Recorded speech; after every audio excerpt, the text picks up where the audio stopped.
The moment 12-year-old David moved his knight, Victoria Sterling realized she had just made the most expensive mistake of her privileged life. Before I continue with this story, tell us where you are watching from and subscribe to this channel for more wonderful stories. The afternoon sun cast long shadows across the marble floors of Sterling Tower's penthouse, where Victoria Sterling stood before floor-to-ceiling windows, surveying the city below like a queen viewing her kingdom. At 52, she had perfected the art of appearing successful. Her silver hair styled in an immaculate bob, her designer dress worth more than most people's monthly salary, her smile as polished and cold as the diamond tennis bracelet circling her wrist. "The flowers need to be perfect, Margaret," she called to her assistant, her voice carrying the particular edge of someone accustomed to being obeyed. "The Whitmore Foundation luncheon isn't just another charity event. These women write checks that change lives." Margaret, a woman in her 60s who had learned to navigate Victoria's moods like a skilled sailor reads dangerous weather, simply nodded. "Of course, Mrs. Sterling.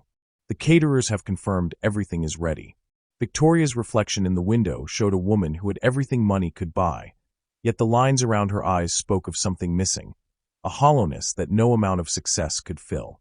She had built her fortune in tech investments, making millions while others struggled to pay rent, and somehow this disparity had become not just acceptable to her, but a source of pride.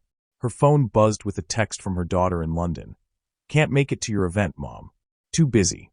Victoria's jaw tightened. Even her own child couldn't be bothered to visit. She dismissed the pain quickly. She had become an expert at that too. 23 floors below, in the building's service entrance, 12-year-old David Chen carefully arranged his homework in his backpack, making sure his advanced calculus textbook wouldn't get damaged during his mother's shift. His dark eyes held an intensity unusual for someone his age, the kind of focus that comes from understanding the world operates on patterns and logic, even when those patterns seemed designed to work against him. "You sure you don't mind coming with me today, Mijo?" his mother Maria asked, adjusting her cleaning supplies cart. Her accent carried the musical lilt of El Salvador, though she had been in America for 15 years. "I know you'd rather be home with your books." David looked up at her. This woman who worked 2 jobs to keep them afloat, who had raised him alone since his father died when he was 6, who somehow still found energy to help him with homework every night despite her exhaustion. "I like being with you, Mama. Besides, I brought my chess puzzles." Maria's eyes softened. Her son was extraordinary. She had known it since he was 4 and started reading her nursing textbooks from her abandoned dreams of medical school. Teachers had confirmed it. David's IQ was off the charts, his mathematical abilities comparable to PhD students. But genius didn't pay the bills, and scholarships didn't cover everything. "You know Mrs. Sterling might be having her fancy ladies over today," Maria warned gently. "You'll need to stay quiet, okay? Rich people, they don't always understand boys like you." David nodded, though something in his expression suggested he understood more about rich people than his mother realized. He had watched them his entire life, from the outside, always from the outside. He had seen how they looked at his mother, how they spoke to her as if she were invisible, how they assumed things about him based on his worn shoes and second-hand clothes. But David had also learned something his mother tried to protect him from. That intellect was a language many people couldn't speak, and some refused to learn. As they entered the service elevator, David pulled out a small, battered chess set, pieces missing, board worn from use. He began setting up a problem from memory, his fingers moving with practiced precision. In chess, merit mattered. In chess, the most powerful piece was the queen, but even she could be defeated by a well-positioned pawn. He didn't know it yet, but today he would teach a millionaire the same lesson. The elevator rose, carrying them toward a confrontation that would change both their lives forever. Before we continue this story, tell me in the comment section, what do you think happens when someone's assumptions about others are challenged so dramatically? Have you ever misjudged someone based on first impressions? Share your thoughts below. I'd love to hear about a time when you or someone you know surprised people with hidden talents. Make sure you subscribe to this channel because we work hard every day to bring you inspiring stories. Let's begin the story now. The service elevator opened with a soft chime onto the 46th floor, where Victoria's penthouse occupied the entire level. Maria pushed her cart quietly across the polished marble, David following close behind, his chess set tucked under his arm like a shield. Victoria's voice carried from the main salon, sharp and animated as she directed the final preparations. No, the orchids go by the windows. I want natural light on them when the ladies arrive. Image is everything, Margaret. David found a small alcove near the kitchen where he could sit cross-legged on the floor, invisible to the elegant chaos unfolding around him. He opened his chess set, the familiar weight of the pieces comforting in his hands. The board was a sanctuary where logic ruled, where a player's worth was measured not by their bank account, but by their ability to think 10 moves ahead. He was deep in a complex endgame puzzle when a shadow fell across his board. Well, what do we have here? Victoria Sterling stood above him, her presence imposing in the small space. Her perfume was expensive, her smile razor-sharp. She had finished her preparations early and discovered this unusual addition to her staff. I'm David, he said quietly, not looking up from his board. I'm with my mom. She's cleaning. I can see that. Victoria's tone carried amusement, the kind reserved for curious pets. And what exactly are you doing with those toy pieces? David's fingers paused over his knight. Something in her voice, a particular blend of condescension and entertainment, made his stomach tighten. He had heard that tone before, usually right before something unpleasant happened. It's chess, he said simply. I'm working on a puzzle. Victoria laughed, a sound like crystal breaking. Chess. How adorable. I don't suppose you actually know how to play. The question hung in the air between them. David finally looked up, meeting her eyes with a steadiness that seemed to surprise her. Yes, ma'am. I do. Oh, this is rich. Victoria's eyes lit up with the kind of malicious joy that comes from finding unexpected entertainment. Margaret, come see this. The cleaning lady's son thinks he can play chess. Margaret appeared from the kitchen, her expression immediately wary. She had worked for Victoria long enough to recognize when her employer was about to cross a line. Mrs. Sterling, perhaps. No, this is perfect. Victoria was already moving toward her study, her heels clicking against the marble with predatory precision. I have my father's chess set in here. Genuine ivory, worth more than most people's cars. David, was it? Would you like to play a real game? David felt the trap closing around him, but he also felt something else, a quiet fire that had been burning in his chest for 12 years. Every time someone had underestimated him, every time someone had looked at his mother like she was nothing, every time someone had assumed he was less than he was. Yes, ma'am, he said, rising to his feet. I'd like that very much. Victoria's study was a monument to success. Leather-bound books she had never read, awards she had bought through charity donations, photographs of her with politicians and celebrities. The chess set sat on a mahogany table by the window, its pieces carved with meticulous detail, each one worth more than David's family spent on groceries in a month. Now then, Victoria said, settling into her chair with theatrical ceremony. I should warn you, I was chess champion of my boarding school. I've been playing since I was your age. She didn't mention that her boarding school had fewer than 50 students, or that she had stopped playing seriously 30 years ago, or that her victories had come more from intimidation than skill. David sat across from her, his worn clothes stark against the expensive furniture. He touched one of the ivory pieces gently, reverently. These are beautiful. They should be. They cost more than your mother makes in a year. Victoria's smile was sharp enough to cut glass. But don't worry, I'll go easy on you. We'll make it fun. The cruelty in her voice was casual, thoughtless, the kind that came from a lifetime of viewing people as entertainment rather than equals. David absorbed it silently, his face giving nothing away. Would you like to be white or black? Victoria asked, though she was already arranging the white pieces in front of herself. Black is fine, David said softly. Victoria made her opening move, pawn to e4, aggressive and confident. So tell me, David, where did you learn to play chess? The community center? Some after-school program for disadvantaged children. David moved his pawn to e5, the classic response. My father taught me. Before he died. Something flickered in Victoria's expression. Surprise, perhaps, or the faintest shadow of discomfort. But she pushed it away. Oh, well, I'm sure he did his best with what he knew. She moved her knight to f3, a standard development. David responded with knight to c6, his movements deliberate and precise. You know, Victoria continued, capturing a pawn with casual confidence, chess is really a game of breeding, of sophistication. It requires a certain cultural background to truly excel. David studied the board, his mind already calculating possibilities 3 moves ahead. Victoria had just made her first mistake, a small one, but significant. She had prioritized material gain over positional advantage. My father used to say chess was like life, David said quietly, moving his bishop to c5. The most important thing isn't where you start, but how you think. Victoria glanced at the board, then back at him. Something in his move troubled her, though she couldn't quite identify what. Well, that's a lovely sentiment, but... She stopped mid-sentence. David's bishop was pointing directly at her king, and suddenly her confident position looked less secure. Did you just... She leaned forward, studying the board more carefully. That's actually rather clever. David said nothing, but his eyes held a quiet intensity that made Victoria's chest tighten with something she couldn't name. For the first time in the game, she looked at him, really looked at him, and saw not a child playing with toys, but a mind that burned with fierce, undeniable intelligence. The game continued, but something fundamental had shifted. Victoria's casual cruelty was giving way to something else, a growing unease, a creeping realization that she had miscalculated more than just her chess moves. David's next move was a queen sacrifice that left Victoria staring at the board in stunned silence. That's impossible, she whispered.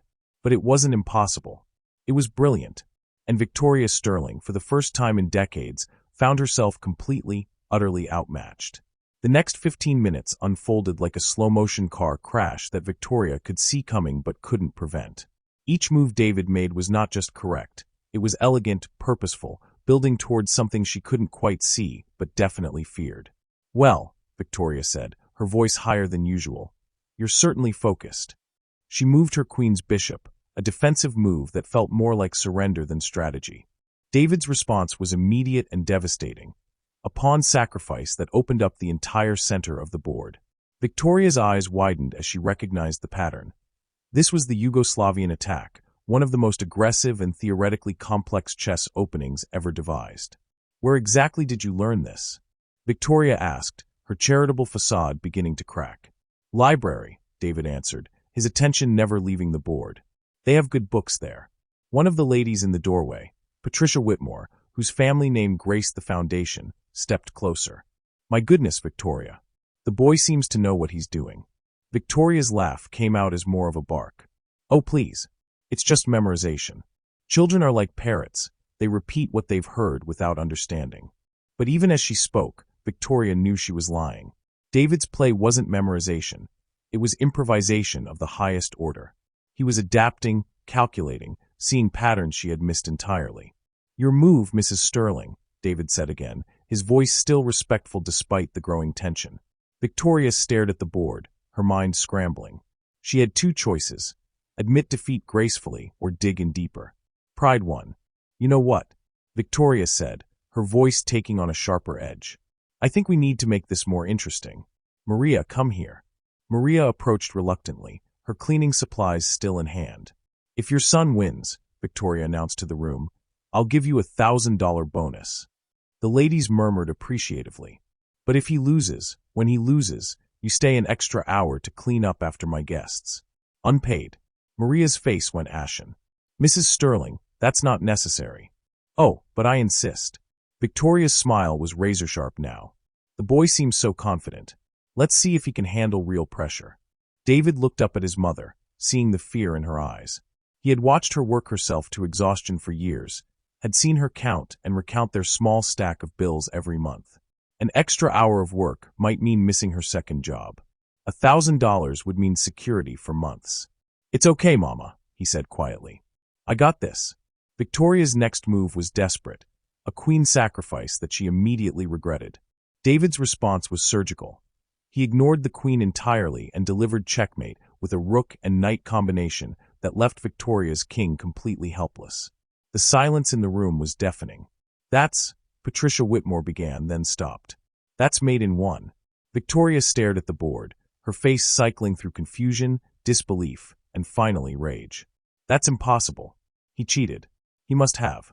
Ma'am, David interrupted gently. Would you like to play another game? The question hung in the air like a challenge. Victoria looked around the room, seeing the expressions on her guests' faces. Surprise, interest, and something that looked uncomfortably like respect for this 12-year-old boy in worn sneakers. I know, Victoria said, standing abruptly. I think we've had enough games for today. She turned to Maria, her voice cold as winter. You can collect your bonus from Margaret on the way out. And Maria? Next time, leave the children at home. But as the ladies filed out, Victoria caught fragments of their conversation. Did you see that combination? Extraordinary natural talent. That boy is going places. Alone in her office, Victoria paced like a caged animal. She had been humiliated, not just beaten, but outclassed by a child she had assumed was intellectually inferior. The worst part wasn't the loss itself, but the growing realization that her assumptions had been not just wrong, but cruelly wrong. David had packed up his chest set quietly, helping his mother gather her supplies. As they prepared to leave, he looked back at Victoria one last time. "Thank you for the game, Mrs. Sterling," he said. "It was fun. Fun." As if crushing her completely had been nothing more than a pleasant diversion. After they left, Victoria sat in her chair, staring at the chessboard where David had just dismantled not just her pieces, but her entire worldview. For the first time in years, she felt small. And for the first time in her life, she wondered what other assumptions she had made about people she had never bothered to really see. Victoria Sterling had exactly 12 minutes to decide whether she was a coward or something else entirely. She stood at her penthouse window, watching the city lights blur through tears she refused to acknowledge, when Margaret knocked on her door. "Mrs. Sterling? There's been an incident." Victoria turned, wiping her eyes quickly. "What kind of incident?" "The cleaning woman, Maria. She collapsed in the parking garage. Paramedics think it's exhaustion, maybe low blood sugar. Her son is with her, but," Margaret hesitated, "she's asking for you." "For me?" Victoria's voice cracked slightly. "Why would she? She keeps saying something about her boy, about school tomorrow. She seems panicked." Victoria's stomach dropped. Of course. Maria was probably terrified about missing work, about the consequences of being unreliable. How many times had Victoria made offhand comments about staff who couldn't maintain their schedules? "Where are they?" "Building security office. The paramedics want to take her to the hospital, but she's refusing. She says she can't afford." Victoria was already moving. "Tell them I'm coming down." The security office smelled of industrial carpet and fear. Maria sat in a plastic chair, her brown skin pale and clammy, while a young paramedic checked her blood pressure. David knelt beside her, his small hand holding hers, his chest set forgotten on the floor. "Mama, please," David was saying. "You need to go to the hospital." "No, Mijo. We can't afford. I just need to rest. I'll be fine." "Ma'am," the paramedic said firmly, "your blood pressure is dangerously low. You need fluids, possibly medication. This isn't something you can ignore." Victoria stepped into the room, and every head turned toward her. Maria's eyes filled with terror. "Mrs. Sterling, I'm so sorry. I know you said to leave, but I just felt dizzy and—" "Stop." Victoria's voice was quieter than anyone expected. "Just stop apologizing." She looked at David, who was watching her with those same intelligent eyes that had seen through her chess game so completely. There was no accusation in his gaze, just worry for his mother and a wariness that broke something in Victoria's chest. "What does she need?" Victoria asked the paramedic. "Hospital evaluation. For fluids at minimum. But she's refusing transport." Victoria knelt beside Maria's chair, bringing herself to eye level. "Maria, what's wrong? Really? I can't miss work tomorrow. Mrs. Patterson expects me at 7, and if I'm not there—" Maria's voice broke. "And David has school, and the medication costs, and—" "How much?" Victoria interrupted. "I'm sorry. How much does she owe you for missing work? How much is the hospital bill going to be? How much does she need?" Maria shook her head frantically. "No, Mrs. Sterling. I don't want charity. I just need to." "It's not charity." Victoria's voice was firm. "It's payment. For services rendered." David looked up sharply. "What services?" Victoria met his gaze directly. "Your mother has been cleaning for me for 3 years. In all that time, she's never missed a day, never been late, never broken anything. And today," Victoria paused, choosing her words carefully. "Today she taught me something valuable." "Mama didn't teach you anything," David said quietly. "She was just cleaning." "No," Victoria said. "She taught me about dignity, about working hard for the people you love, about raising a son who can—" She stopped, her throat tight. "About raising a son who can beat me at chess and still say thank you afterward." The room fell silent except for the soft beeping of the paramedics' equipment. "I'm going to the hospital with you," Victoria announced. "Mrs. Sterling, that's not necessary," Maria began. "Yes, it is." Victoria stood, her decision crystallizing. "Margaret, Call Dr. Brennan at Presbyterian. Tell him I need the VIP suite prepared for a friend. And call my driver. We're going to need the car. Ma'am, the paramedic interjected, we really should transport her by ambulance. Fine. I'll meet you there. Victoria turned to David. Will you let me give you a ride? To the hospital. David studied her face for a long moment. Why are you helping us? Victoria knelt again, this time meeting his eyes completely. Because 40 minutes ago, I learned I don't know as much as I thought I did. And because your mother is sick and you're scared and… She took a shaky breath. And because I've been scared too for a very long time. Something shifted in David's expression. Not quite trust, but not suspicion either. Okay, he said simply. As the paramedics prepared Maria for transport, Victoria found herself standing next to David in the hallway. He had retrieved his chess set and was holding it protectively. That was the dragon variation, Victoria said quietly. David nodded. Sicilian defense. Most people don't recognize it until it's too late. Is that what happened to me? I didn't recognize it until it was too late. David looked up at her, his dark eyes serious. You recognized it, Mrs. Sterling. You just didn't think I could play it. Victoria felt heat rise in her cheeks. You're right. I didn't think you could play it. Because I'm 12. Because… Victoria stopped, forcing herself to be honest. Because of assumptions I made about you. About your mother. About what people like you are capable of. People like me? Victoria's throat burned. Poor people. Brown people. People who clean my floors and who I never bothered to really see. David was quiet for a moment. My mama sees you, he said finally. She always says you're sad. She says that's why you're mean sometimes, because you're lonely. The words hit Victoria like a physical blow. Your mother said that? She says hurt people. But she also says that doesn't make it okay. Victoria closed her eyes, feeling the weight of years of casual cruelty, of thoughtless superiority, of building walls so high she couldn't see the humanity on the other side. Your mother is wise, she whispered. Yeah, David said. She is. The paramedics wheeled Maria past them, and Victoria saw her reach out weakly toward her son. David immediately took her hand. I'll be right behind you, Mama. Mrs. Sterling is giving me a ride. Maria's eyes found Victoria's, and in them Victoria saw not gratitude, but something more complex, a mother's fierce protection, a woman's hard-won wisdom, and perhaps, just perhaps, the beginning of forgiveness. Thank you, Maria whispered. Victoria squeezed her hand gently. Thank you for raising such an extraordinary son. As they made their way to the hospital, Victoria realized she was about to spend the longest night of her life in a waiting room with a 12-year-old boy who had just taught her everything she thought she knew about herself was wrong. And somehow, that terrified and thrilled her in equal measure. The Presbyterian Hospital VIP waiting room was nothing like the sterile, fluorescent-lit spaces Victoria had imagined. Soft lighting, comfortable furniture, and a coffee service that rivaled five-star hotels. All designed to make wealthy patients' families feel at ease during their loved one's medical crises.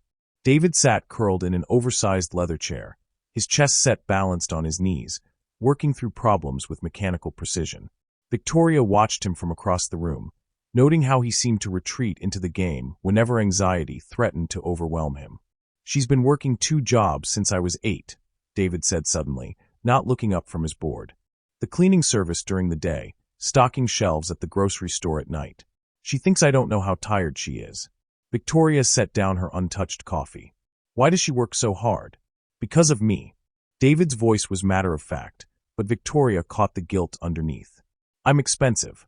Smart kids are expensive. What do you mean?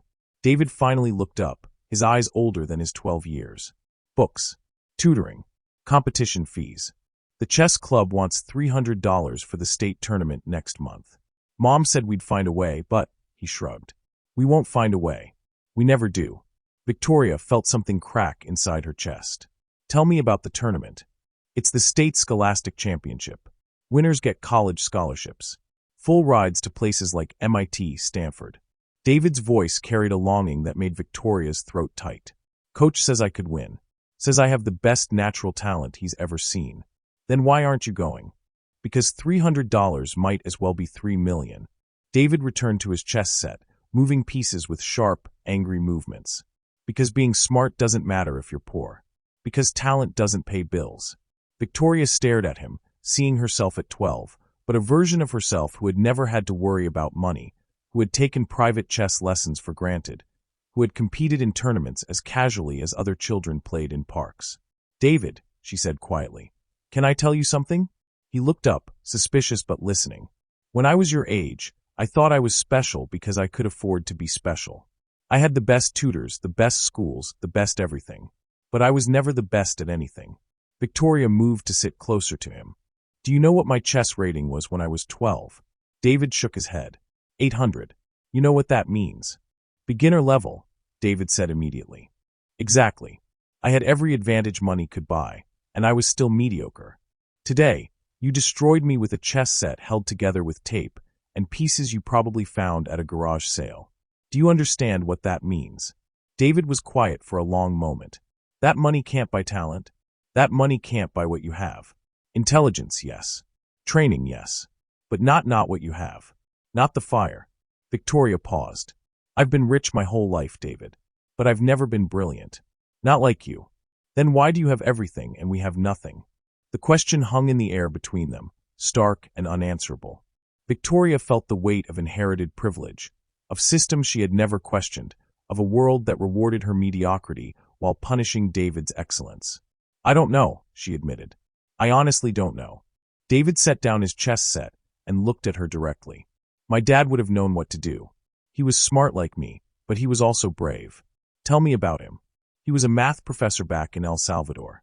Had a PhD and everything. But here," David's voice grew quiet, "here he drove a taxi. Sent money to his family back home. Taught me chess before he died." Victoria's heart clenched. "How did he die?" "Heart attack. He was working 3 jobs, trying to save money for my education. Mama found him in the morning, still holding my acceptance letter to the advanced math program at the university." David's voice cracked slightly. "He never got to see me use what he taught me." Victoria closed her eyes, feeling the weight of a man she had never met.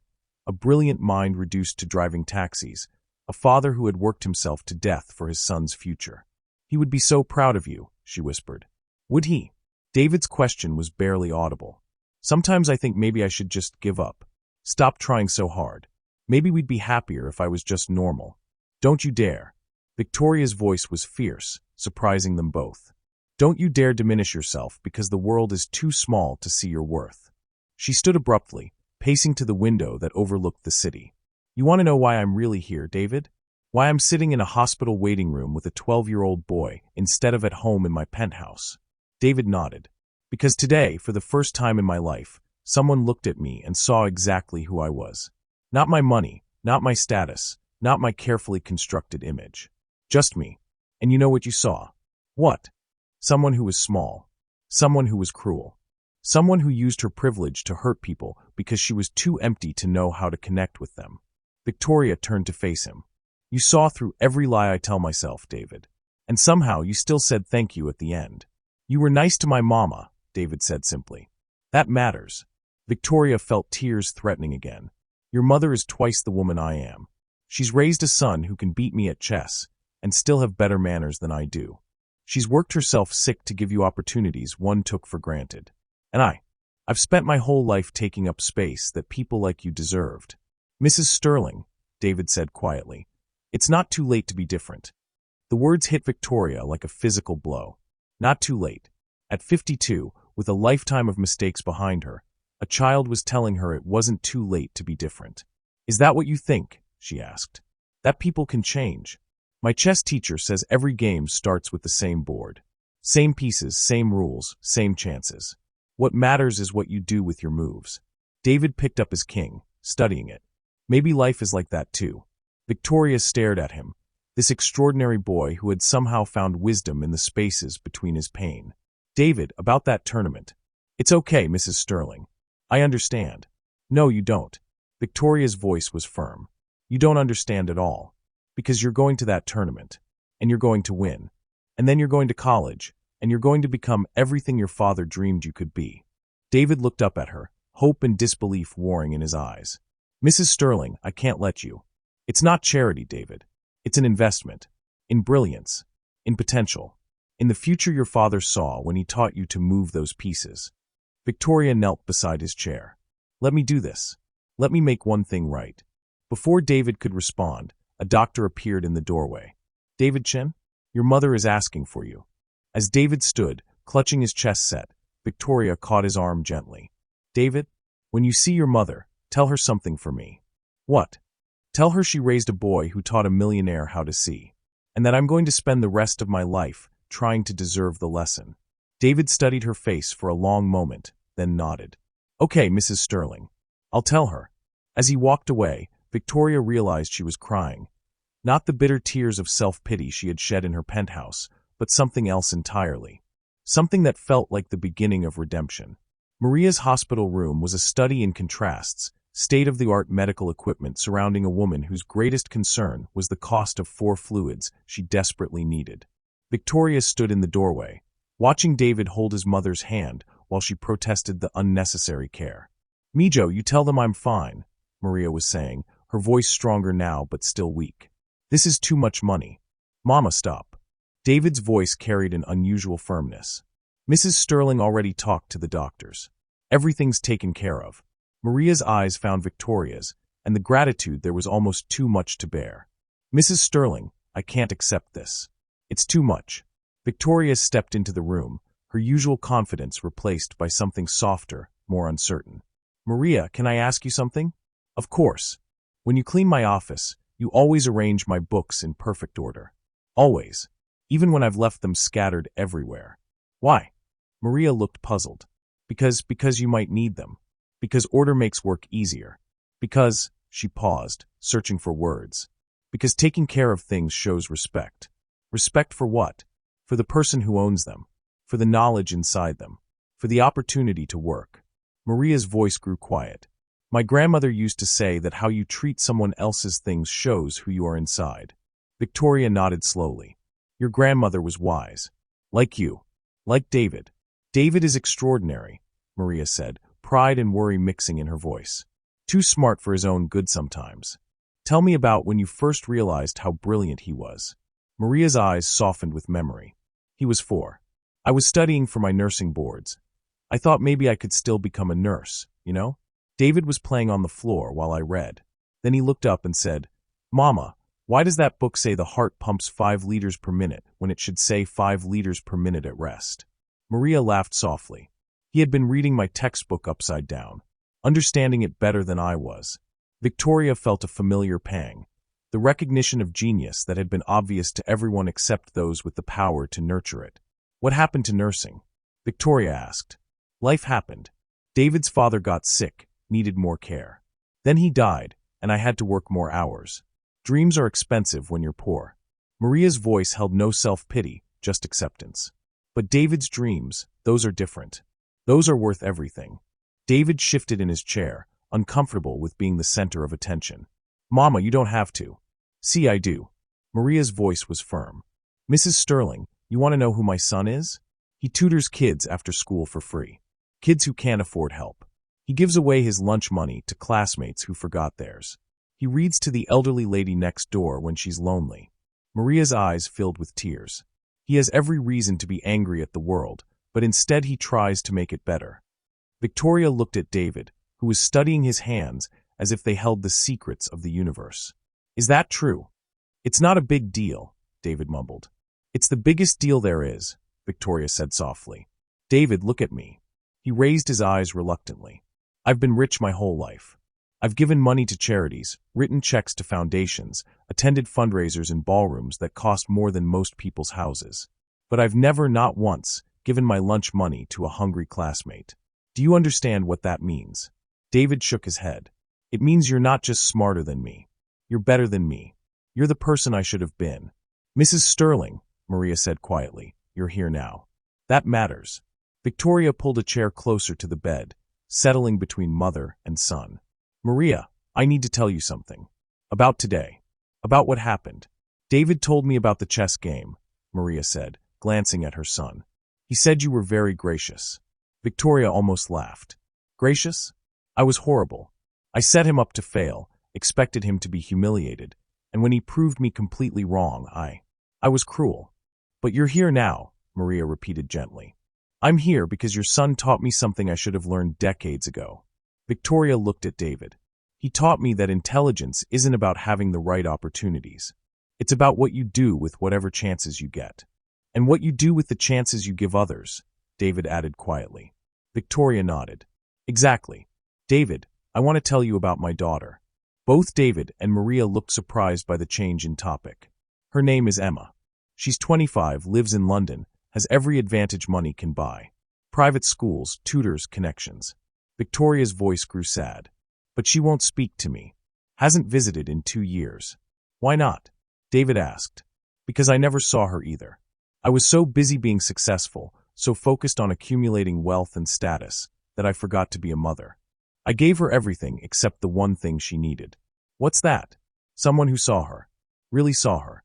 The way your mother sees you. Victoria looked at Maria. Emma used to paint. Beautiful, amazing paintings. But I was always too busy to look at them. Too important to attend her art shows. Too focused on my own achievements to celebrate hers. Maria reached out and touched Victoria's hand. It's not too late, Mrs. Sterling.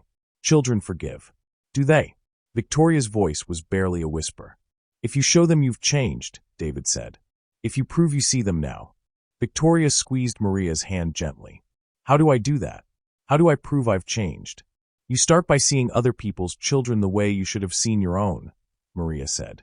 You start by recognizing gifts that don't come with privilege attached. Victoria nodded, understanding. The tournament.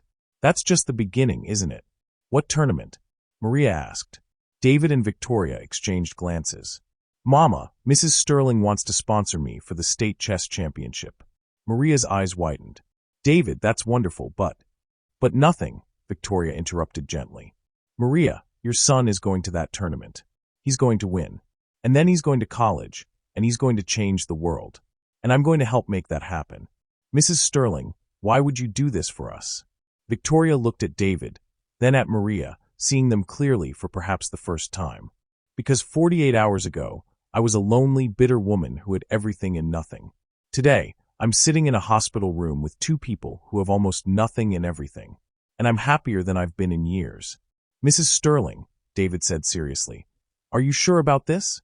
The tournament is just 3 weeks away.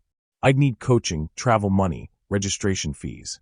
David, Victoria said, smiling for the first time in hours, I may not be good at chess, but I'm very good at logistics. Leave the details to me. Maria began to cry, not from sadness, but from the overwhelming relief of a mother who had carried impossible burdens alone for too long. Thank you, she whispered. Thank you for seeing him. Thank you for raising him, Victoria replied. Thank you for showing me what real wealth looks like. As the 3 of them sat together in the quiet hospital room, Victoria realized she was experiencing something she had never felt before. The joy of genuine human connection. Not transactional, not performative, but real. It was the most expensive thing she had ever bought, and it hadn't cost her a penny. 3 weeks had transformed Victoria Sterling's penthouse into an unlikely chess war room. Tournament preparation materials covered every surface. Opening theory books, endgame studies, and printouts of David's potential opponents' previous games. Victoria had hired Magnus Peterson, a former grandmaster, to coach David, and the sessions had become the highlight of her days. Your tactical vision is extraordinary, Magnus told David during their final preparation session. But remember, chess is also psychological warfare. Some of these players will try to intimidate you. David nodded, his focus absolute. He had grown more confident over the past weeks, but Victoria could see the weight of expectation in his eyes. This tournament represented everything: his future, his mother's sacrifices, his father's dreams. You're ready, Victoria said as Magnus packed up his materials. More than ready. The state championship was being held at the Regency Hotel downtown, and Victoria had booked a suite for David and Maria. She had also arranged for a small cheering section, some of David's classmates whose parents she had quietly contacted and offered to sponsor. But as Victoria dressed for the tournament's opening ceremony, her phone rang. Emma's number appeared on the screen, the first time her daughter had called in 6 months. Mom. Emma's voice was tight with anger. I just saw the news article.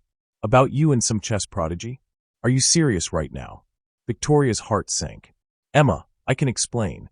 Explain what? That you're playing fairy godmother to some random kid while your own daughter has been trying to reach you for months? That you've suddenly discovered charity but never had time for your own family? That's not what this is. Isn't it? Emma's voice cracked. Do you know what it's like to read about your mother's generosity in the newspaper and realize she's given more attention to a stranger's child than she ever gave to you? Victoria sat down hard, her elegant dress suddenly feeling like a costume. Emma, please. I called you 17 times when Dad died, Mom. 17 times. You returned 3 calls. You were too busy to help me plan his funeral. Too important to grieve with me. But now you have time to mentor some kid you just met. The words hit Victoria like physical blows. Richard had died 8 months ago, her ex-husband, Emma's father. The divorce had been bitter, but he had been a good father, and Victoria had indeed been too wrapped up in her own world to support Emma through the loss. I was wrong, Victoria whispered. I was so wrong, Emma. But this isn't about replacing you. Then what is it about? Because from where I'm sitting, it looks like you're trying to buy yourself a family that actually appreciates you. Victoria closed her eyes, feeling the accusation land with devastating accuracy. Emma, I love you. I've always loved you. But you've never liked me. You've never seen me. And now you see this boy and suddenly you're Mother of the Year. Emma's voice broke. Do you know what that does to me, Mom? Do you know how that feels? The line went dead. Victoria stared at her phone, Emma's words echoing in her mind. You're trying to buy yourself a family that actually appreciates you. Was that what she was doing? Had her connection with David and Maria been genuine, or just another form of transaction? Her money for their gratitude? Victoria arrived at the tournament in a fog, her usual confidence shattered. The Regency Hotel's ballroom buzzed with activity. Chessboards arranged in precise rows, parents nervously clustering around their young competitors, the controlled chaos of intellectual warfare. She found David and Maria near the registration table, David resplendent in the new suit Victoria had bought him. He looked up as she approached, his smile bright with nervous excitement. Mrs. Sterling, Magnus said the field is really strong this year, but I'm ready. I've been studying the Najdorf variation all week, Anne. David. Victoria's voice was flat, distant. We need to talk. Something in her tone made both David and Maria look at her sharply. Victoria felt their scrutiny like a physical weight. Is something wrong? Maria asked. Victoria looked around the ballroom, seeing the other families, parents who had been supporting their children's chess careers for years, siblings cheering from the sidelines, the organic bonds of families who had grown together through shared struggle and triumph. And then she saw them. Patricia Whitmore and 2 other women from the foundation luncheon, approaching with cameras and predatory smiles. Victoria, Patricia called out, we heard about your little protege. Channel 7 wants to do a segment on your mentorship program. Isn't this exciting? Victoria's blood turned to ice. Mentorship program? Oh, don't be modest. The story is everywhere. Wealthy philanthropist discovers chess genius, transforms underprivileged youth. It's exactly the kind of positive publicity the foundation needs. Patricia's smile was razor-sharp. And so good for your image after that unfortunate business with the divorce. Victoria felt the walls closing in. She looked at David, who was staring at her with growing understanding and horror. Image, David said quietly. Is that what this is about? David, no. Mrs. Sterling, a reporter appeared with a microphone. Can you tell us about your sudden interest in chess education for underprivileged youth? I don't have an interest in chess education, Victoria snapped. I have an interest in David. But surely this is part of a larger philanthropic initiative? Victoria looked around wildly, seeing the cameras, the expectant faces, the way David was backing away from her as if she were toxic. Victoria's voice failed her. The truth was too complex, too personal, too messy for sound bites. How could she explain that she had started this journey as a cruel joke and ended up finding something she had never known she was missing? Mrs. Sterling? The reporter pressed. Are you planning to sponsor other chess prodigies? I don't know, Victoria said, her voice barely audible. I don't know anything anymore.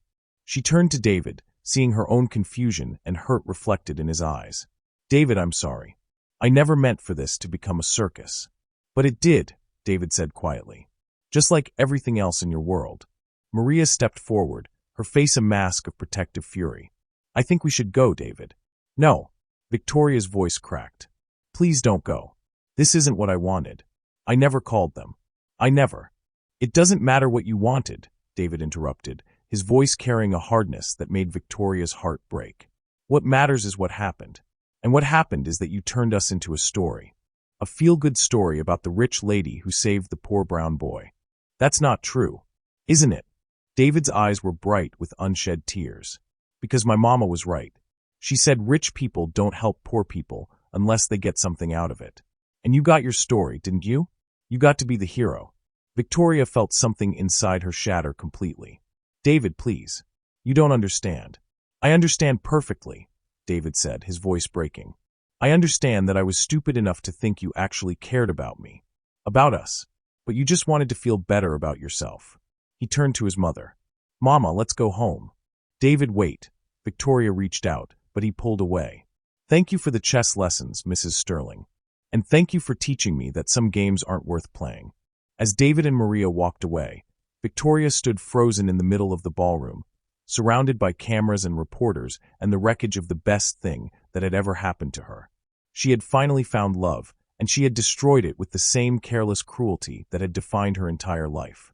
Have you ever had your motives questioned when you were trying to do something good? How do you tell the difference between genuine help and actions that secretly serve your own interests? If you have made it so far here to this story, share your thoughts below. Sometimes the line between helping and helping ourselves is thinner than we think. Victoria Sterling sat alone in her penthouse at 3 a.m., staring at the chessboard David had left behind. The pieces were arranged in the exact position from their first game, the moment everything had changed. Her phone lay silent on the table beside her, Emma's last words still echoing. You're trying to buy yourself a family that actually appreciates you. The tournament had continued without David. She had watched from the hotel lobby as other young players competed for the scholarships that should have been his. The winner was a boy from Connecticut whose father was a hedge fund manager, talented certainly, but not brilliant. Not like David. Victoria had tried calling Maria 17 times. The irony wasn't lost on her, the same number of calls Emma had made after her father's death. Each call went to voicemail. Each message grew more desperate. Maria, please call me back. I need to explain. This isn't about publicity. I never meant for it to become. Please let me talk to David. I need him to understand. But understand what?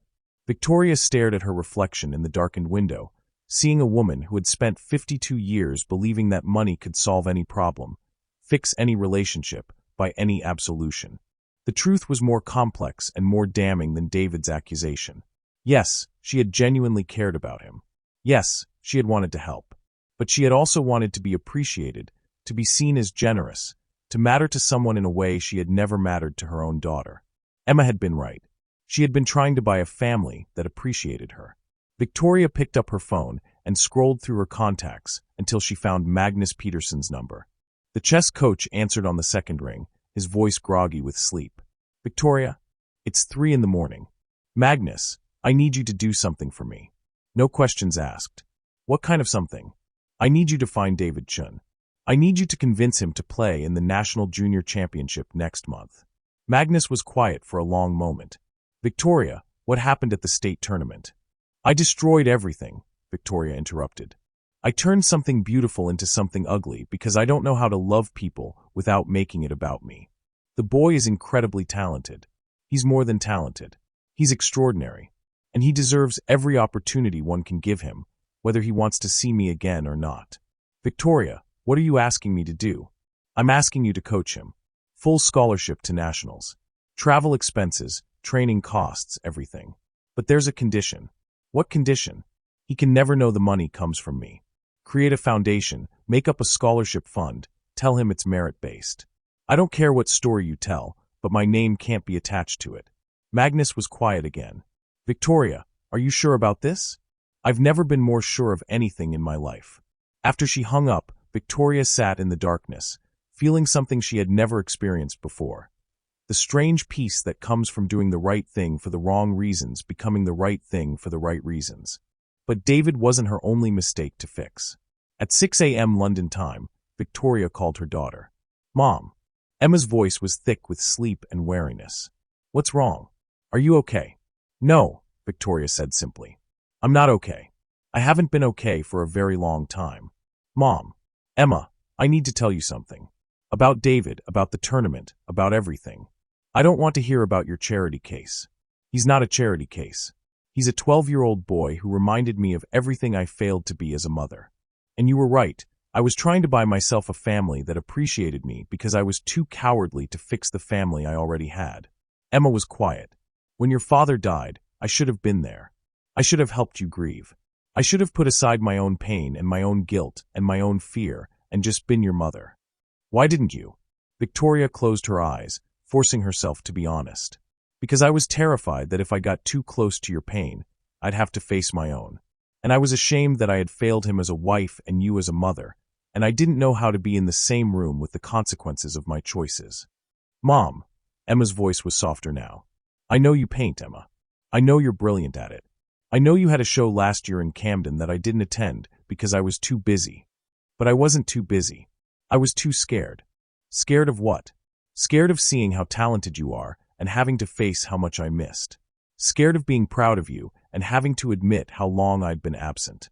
Scared of loving you the way you deserve to be loved and having to acknowledge how badly I'd failed. Emma was crying now. Victoria could hear it in her breathing. Emma, I can't change the past. I can't give you the mother you deserved when you were growing up. But I can give you the mother you deserve now, if you'll let me. How? By doing what David taught me to do. By seeing you. Really seeing you. By showing up even when it's uncomfortable, even when I'm scared, even when I don't know what to say. What about your chess prodigy? Victoria looked at the chessboard, at the pieces frozen in the moment before David had taught her everything she needed to know about love and loss and the price of genuine human connection. David doesn't need me anymore. He never really did. He needed someone to see his brilliance, and I did that. But he doesn't need me to be his mother. He has the best mother in the world. What he needs is opportunities, and I'm going to make sure he gets them, even if he never speaks to me again. Mom, that's what love looks like, Emma. Love without conditions. Love without expectations. Love that wants the best for someone even when it costs you everything. Emma was quiet for a long moment. Mom, I have a show opening next week. In Chelsea. It's about fathers and daughters. About loss and forgiveness and the spaces between people. Victoria's heart clenched. Emma, I would love to see it. If you'll have me. Would you really come? To London? I would come to the moon if you invited me. Emma laughed through her tears. It's just London, Mom. No, Victoria said, smiling for the first time in days. It's not just London. It's my daughter's art show. It's the most important place in the world. As they talked, really talked, for the first time in years, Victoria felt something she had never experienced before. The quiet satisfaction of choosing love over pride, of choosing someone else's happiness over her own comfort. She had lost David, but perhaps that loss had taught her how to find Emma. And perhaps that was the real lesson David had been trying to teach her all along. Victoria stood before her bedroom mirror, studying her reflection with the intensity of a general preparing for battle. The woman staring back looked the same as always. Perfectly styled hair, flawless makeup, designer dress that cost more than most people's monthly salary. But something fundamental had shifted behind her eyes.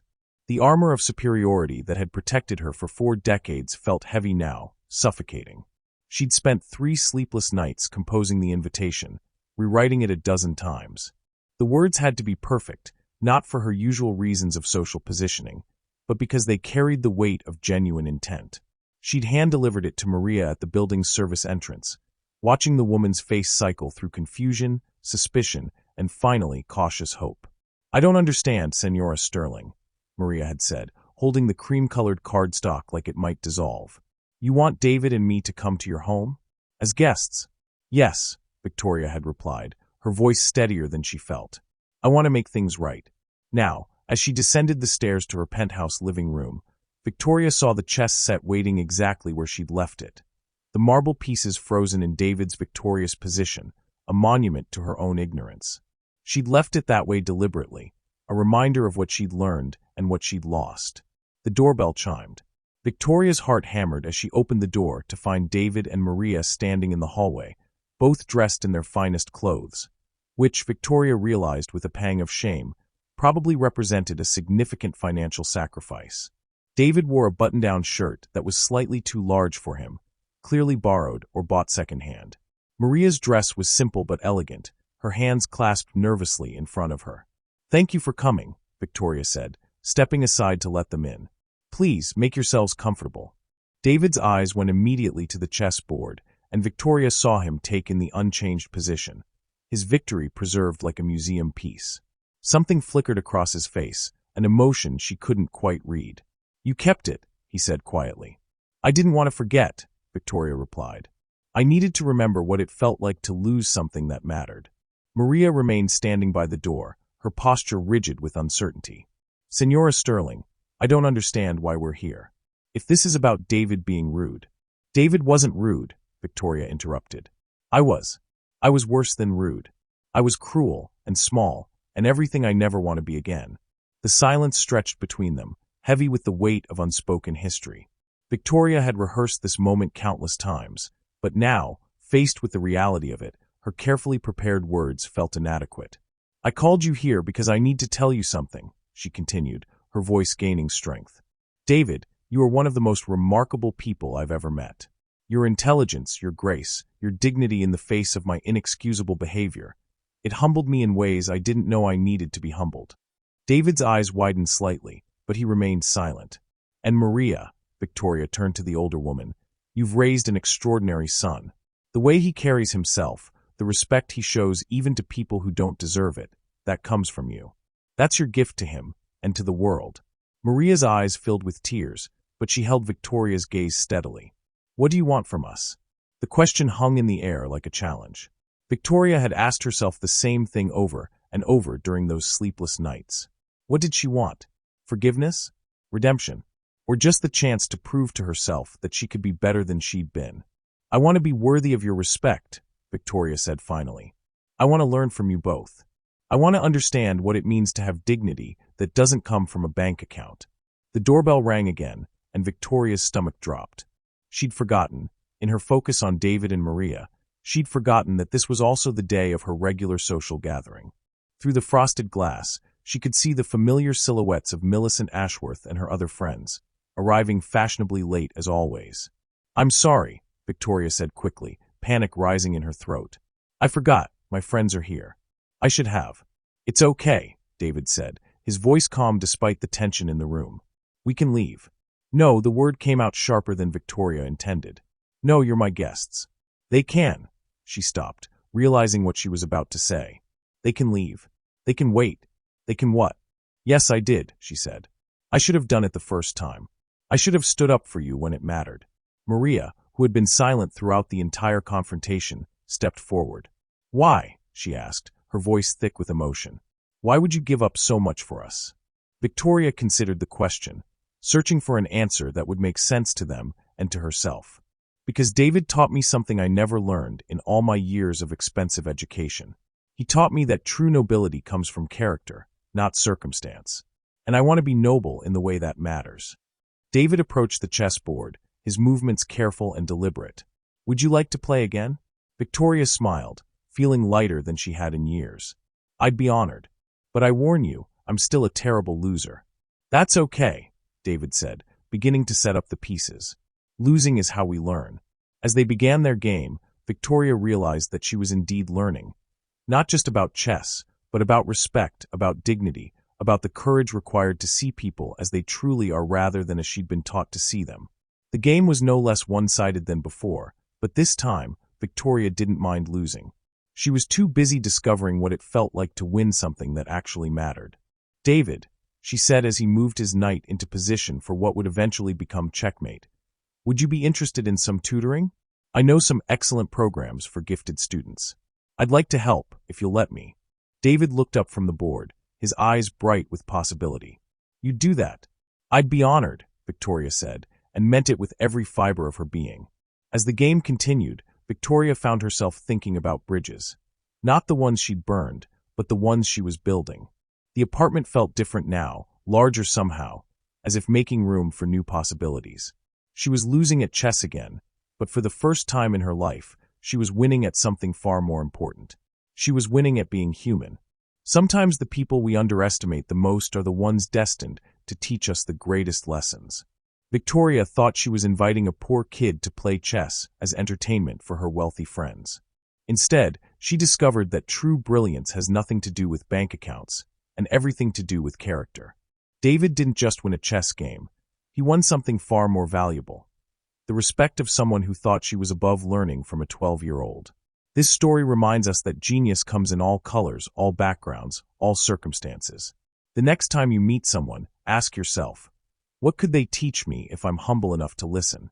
Have you ever been completely wrong about someone based on first impressions? Drop your story in the comments below. We want to hear about the times when assumptions were shattered and unexpected wisdom was found. If this tale of hidden brilliance and life-changing humility touched your heart, smash that subscribe button and ring the bell.